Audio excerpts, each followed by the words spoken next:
बात है कि हमारे देश में एक ऐसे नेता भी हैं युवा के, जो युवाओं को ही अंधकार की ओर ढकेलना चाहते हैं, सिर्फ एक बार नहीं बार बार। He moves with the Constitution, book of the Constitution of India. एक डेमोक्रेटिक गवर्नमेंट जो कि उन्होंने अपने आप चुनी है, तो अगर वो लगता है अब इस देश से अगर इस तरह की करतूतें करेंगे तो भागे निकाले जाएंगे। लेके कहा है कि वोट चोरी जो ये कर रही है अब उसको जेन ज़ी ही रोकेंगे। नहीं, ये जिस तरीके से उन्होंने नेपाल में जो हुआ है उससे भारत में उस तरह की अव्यवस्था को स्थापित करने के लिए वो युवाओं को प्रोत्साहित कर रहे हैं, ये निंदनीय ही नहीं, ये बहुत ज़्यादा एक क्वेश्चन मार्क भी उठाता है उनके नेतृत्व में। जिस तरीके से वो युवाओं के विकास की, युवाओं के सम्मान की बात करते हैं, वो इस तरीके से युवाओं को प्रोत्साहित कर रहे हैं कि आप अहिंसा का रास्ता चूज करिए, आप देश में दहशत फैलाइए, आप देश में डर भय बनाइए। ये दिखाता है कि वो कितने गंभीर हैं युवाओं के हक, युवाओं के अधिकार को लेकर। ये बहुत ही ज्यादा दुर्भाग्य की बात है कि हमारे देश में एक ऐसे नेता भी हैं युवा के, जो युवाओं को ही अंधकार की ओर ढकेलना चाहते हैं, सिर्फ एक बार नहीं बार बार। तो वो ये इस तरीके से वो क्या स्थापित करना चाहते हैं कि जिस तरीके से नेपाल में लोगों की हत्या हो गई, जिस तरह से नेपाल में अव्यवस्था हो गई, जिस तरीके से नेपाल में लोग बहुत ही ज्यादा मतलब विकास से दूर होते गए, उस तरह का अंधकार भारत में भी हो जाए। हर समय ये आतंकवादियों के साथ अपनी सहानुभूति रखते हुए भारत की अखंडता पर जब भी कोई वार होता है, भारत की एकता पे जब भी कोई वार होता है, उसके प्रोटेक्शन में ये लोग आ जाते हैं। जब भारत में सब कुछ अच्छा चल रहा होता है, जब बिहार में सब कुछ सम्मान से चल रहा होता है, तो ये चाहते हैं कि वहाँ पे अहिंसा हो जाए, सब अव्यवस्था स्थापित हो जाए। ये बिल्कुल ही गलत मैसेज युवाओं को देना चाहते हैं और अपने आप को अगर युवा नेता कहते तो उनको शर्म आनी चाहिए कि उन्होंने ऐसी बात कही है। चलिए, मुझे लगता है कि इस तरीके के बम होना या इस तरीके की बात बोलना, मुझे नहीं लगता कि उनको शोभायमान बात देते। दूसरी बात यह है कि वो कोई ओपेनहाइमर तो है नहीं कि जो बम बनाना उन्होंने सीखा हो, और इस तरीके की बात जो राष्ट्र विरोधी बात करते हैं, हाँ उनके पास राष्ट्र विरोधी बम जरूर होगा, क्योंकि वो ऐसी पार्टी से आते हैं जिसका जो जेनेसिस हुआ है, उसने आज तक, जब से कांग्रेस का इतिहास है अभी तक, उन्होंने सिवाय राष्ट्र विरोध के कुछ नहीं किया है। और जो वो वोट चोरी का इल्जाम लगाते हैं हमारी पार्टी के ऊपर, मुझे लगता है कि वो सरासर जो है बेबुनियाद है।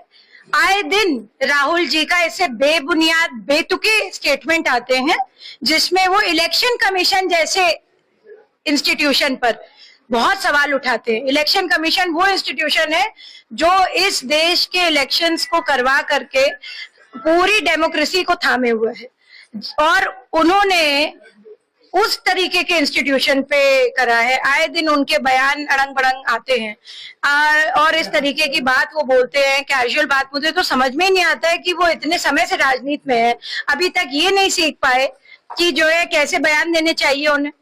और जो है वोट चोरी का इल्जाम वो जो लगा रहे हैं, सरासर गलत है। कांग्रेस ही एक ऐसी पार्टी है जिसने आज तक इस देश से सिवाय चोरी करने के कोई काम नहीं किया है। वो फोर्स का ले लीजिए, चाहे जो भी कांड ले लीजिए, आप सारे कांड आप गूगल पे डाल दीजिए, छोड़ दीजिए। मैं अपने अपर्णा यादव से मत पूछिए, आप किसी भारतीय जनता पार्टी के वरिष्ठ लीडर से मत पूछिए, आप किसी कार्यकर्ता से पूछने की आवश्यकता नहीं है। आप बस इतना गूगल पे डाल दीजिए कि कांग्रेस ने कितने तरीके के कांड किए या कितने तरीके के चोरी करी, पूरा गूगल आपको दे देगा। Rahul Gandhi is making mockery to the democracy. Election Commission is doing his duty. Election Commission is doing his right. He is unnecessarily creating a problem, and just to say something 100 times, it can't be a true. Wrong is always wrong. But he moves with the Constitution, book of the Constitution of India. Have you seen him moving? He was 6 months back, he was coming in Parliament with the Constitution of India. What the Constitution, 326 article of the Constitution says that only a citizen of this country can be a voter of this country. And the Election Commission is saying that you establish, every voter has to establish that I am the citizen of this country. What's wrong in it? Nothing wrong. It is a, you must have seen pataka and chudchudi during Diwali. That is his hydrogen bomb is like that. देश को शर्मसार कर देने वाले बयान दिए हैं, देश को शर्मसार कर देने वाली उनकी करतूतें हमेशा से रही हैं। जेन जी प्रोटेस्ट को उनका इस तरह से जो है वो बुलाना, इस तरह से मांग करने के ये नेपाल का जो है मॉडल यहाँ पे चलना चाहिए, सबको जिंदा जला देना चाहिए। और उनको ये बात पता होनी चाहिए कि नेपाल में जो है वो जेन जी ने एक नेपोटिज्म सरकार को जो है वो ध्वस्त किया है। तो शायद उनको कुछ आइडिया नहीं है कि वर्ल्ड में चल क्या रहा है। वो लगता है सुबह सुबह आंखें मलते मलते उठते हैं और कुछ भी पोस्ट कर देते हैं, कुछ भी लिख देते हैं। तो उनको ये पता होना चाहिए, उनके जैसे वंशवादियों को उन्होंने वहां ध्वस्त किया है। वहां पे डेमोक्रेसी लेके आए हैं वो लोग, एक डेमोक्रेटिक गवर्नमेंट जो कि उन्होंने अपने आप चुनी है। तो अगर वो लगता है अब इस देश से अगर इस तरह की करतूतें करेंगे तो भाग्य निकाले जाएंगे। तो मैं उनसे ये आग्रह करती हूँ कि ये गलत मैसेज ना दें और इस तरह के मैसेज देश में अस्थिरता लाने के, देश में आतंक लाने के उन्होंने पहले भी कई इंटरनेशनल साजिशें की हैं। अमेरिका में जाके उन्होंने बहुत पहले भी भीख मांगी है कि हमारे देश को बचाओ, हमारे देश को बचाओ, और अब भी उनकी करतूतें जो है वो रुक नहीं रही है। तो हम तो बहुत ज्यादा क्रोधित हैं, वायलेटेड है कि इस तरह के जो है वो बयान दे रहे हैं। राहुल गांधी ने जिसके बारे में कहा है वो 2023 का चुनाव है। उस चुनाव में कांग्रेस पार्टी को विजय मिली थी। उस समय मुख्य निर्वाची अधिकारी कर्नाटका ने कॉम्प्लेन किया था। जीता कौन? कांग्रेसी। सरकार कहां पर कर्नाटका में? कांग्रेस की। पुलिस किसकी? कांग्रेस की सरकार की। तो अगर उसने काम नहीं किया तो आप हल्ला क्या कर रहे हैं? उन्हें क्या कहना चाहते हैं आप?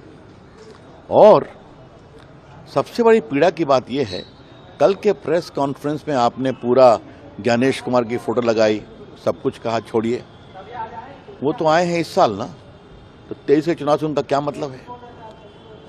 तो झूठ बोलना, बिना सबूत के आरोप लगाना, मिस्चीवियस बातें करना और देश के सामने गलत तस्वीर प्रस्तुत करना, यह राहुल गांधी की फितरत हो गई है।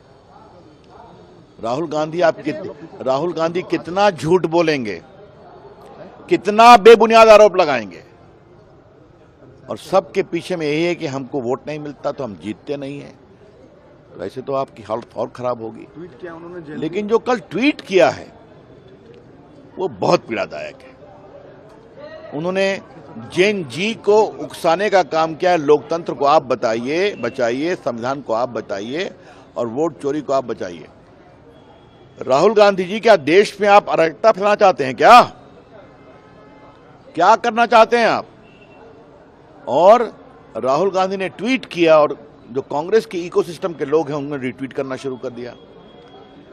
जैन जी के नाम पर देश में राहुल गांधी अराजकता फैलाना चाहते हैं और लोकतंत्र को कमजोर करना चाहते हैं। क्यों? क्योंकि हम सत्ता में आ जाएं। तो सत्ता में आप कभी नहीं आइएगा। देश के नौजवानों को राहुल गांधी बगलाना बंद करें झूठी बात के आधार पर।